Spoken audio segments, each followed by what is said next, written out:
Chad here with Greenlight Shooting, and welcome back to another video, man. Today we're talking taking down AR-15s. We're talking field stripping them. We're talking taking out pins. And you know when we're talking taking out pins, you're gonna need a kit just like this, an entire down AR-15s. We're talking field stripping them. We're talking taking out pins. And you know when we're talking taking out pins, you're gonna need a kit just like this, an entire kit that has all your punches, all your hammers, all your different heads for the hammers, the whole thing. Because there's a lot of pins in an AR-15, you need all these, right? Wrong.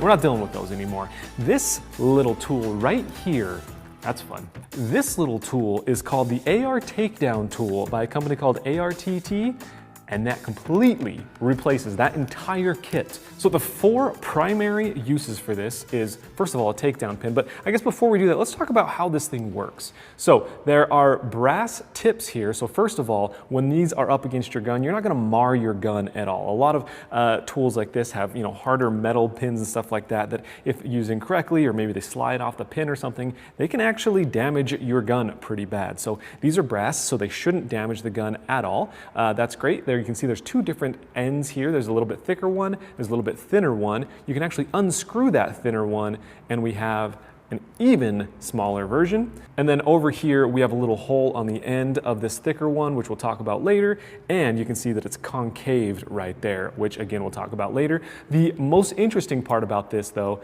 is this spring. So internally here, there is like some steel, basically rods. So what you do is you line this up on a pin just like this.